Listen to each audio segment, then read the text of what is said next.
Hello there, my friend. Welcome to this brand new section where we are going to learn DynamoDB. No, we already learned DynamoDB. Now we are going to do hands-on. We will create some table, insert some data, retrieve some fruits and mangoes. I mean, mango is a fruit. Okay, so I am here in my DynamoDB console. In AWS Console, I just search for DynamoDB. This is a managed NoSQL database. We already know that. Okay, now here you see all this, and I don't have any table. Oh, I have tables. If I go on tables, I have so many tables. Okay, now all I need to do is click on create table. It's pretty simple. So whatever table name you want, you can put. So you can put underscore, dashes, or dots or periods, whatever. Okay, so I'll say grocery. We were putting Maggie and noodles and banana, apple, which we learnt earlier. So partition K, sort K is optional, but we will always put it. So PK, I'll give it a generic name as PK. So we will follow the single table design. Instead of making multiple tables and managing it and doing all that like we do in SQL, here we just make one table because it becomes very easy to create access patterns around it. SK, we also want that. PK is partition key, SK is sort key, and when you combine both, it becomes the primary key, and you need a primary key to update or delete the item. You will need both. So here if you scroll down a bit, here you will see all these things: default settings, customized settings.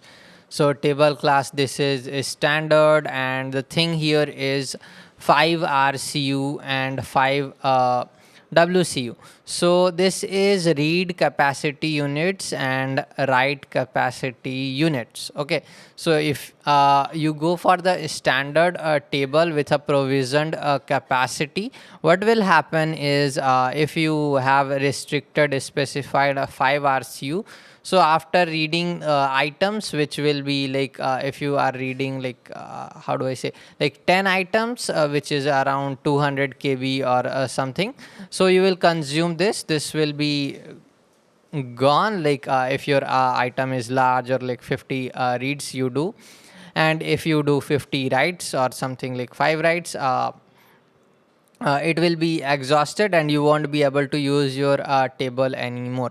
So here what do we do is we create the serverless DynamoDB. Okay, so this is the capacity calculator. If we the average size, we don't have to, as I explained earlier, DynamoDB takes RCU and WCU. Okay, and there are two types of read as well. One is strongly consistent and one is eventually consistent.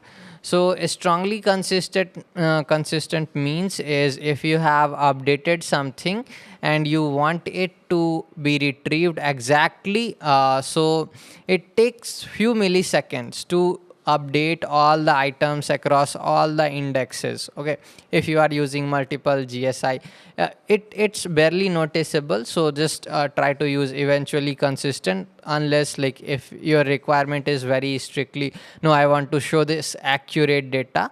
So if you do strongly consistent, the capacity will be doubled. Okay, so you will be consuming more read units compared to eventually consistent. And the transactional is like you are doing multiple write and all those things, so you are adding condition, and we will learn about those things later about transactional, but this is important: eventually consistent and strongly consistent. So we will do eventually consistent. So average size, let's say like we have 2 KB of size. So item read per second. Okay, so every second you are reading like let's suppose for in 1 second you read like 2 items as well, and you are writing what do I say, 1 item as well.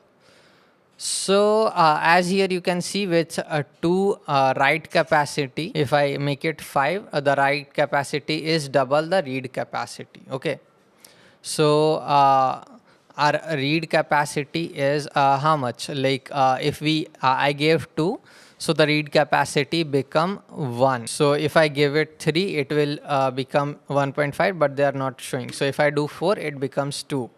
But for write, it becomes the double. So if I do 6, here it will become 12.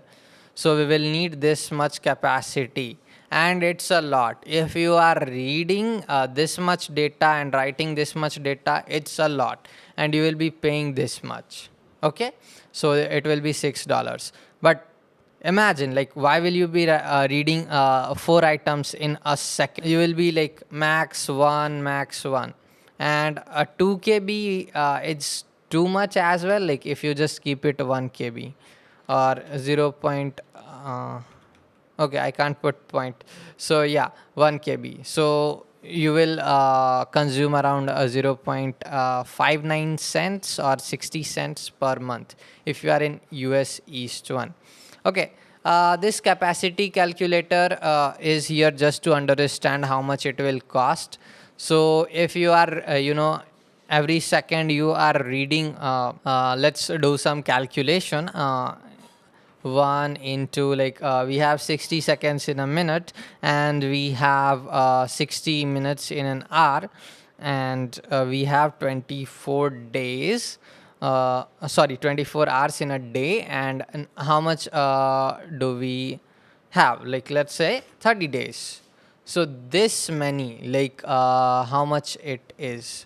So it is 25 lakhs, or you can say 2.5 million reads or writes you can do with this. With not with $50, you can do this many reads and writes. Can you imagine? Okay, all right. Enough of lecture about capacity. So it's very important. A lot of people underestimate how powerful and cheap DynamoDB is, and how fast as well. So here what we do, instead of provisioned, we just click on demand. So we don't care, like, I don't want to say, hey, give me this much capacity, I'll be paying for it. No, I just want it whenever I need some more capacity. If I get a lot of traffic, what I'll do is I'll just get that. That's how DynamoDB is truly serverless. You can pay for whatever the read or writes you perform. So yeah. And here we have secondary indexes. We will talk about this later in another access pattern. There is LSI and a global index as well. So here encryption, we will leave it for DynamoDB. But if you are doing your own encryption and like with custom managed key, custom KMS, customer managed KMS, you can do that as well, so that AWS will not be able to see what you are storing in your database. Okay, and you can also do turn on deletion protection and all those. But for now, I'll simply make sure you select this standard. IA is for infrequent access. Okay, on demand, DynamoDB standard, customize settings. Cool. Now we click on create table. So our grocery table is being created. Okay, I have refreshed it and it shows it has been created. So if I click on it, it shows all these tables. I'll just hide it. So here you see all the how much read average, read throttle, and all those things which we don't care about. And here we click on explore table items, and we get to see this. So one is scan read capacity consumes like 2 read capacity. That's why I said not to run scans. If I run query, I'll have to pass the partition key and the sort key. And in the next video, I'll show you how we can insert the data here.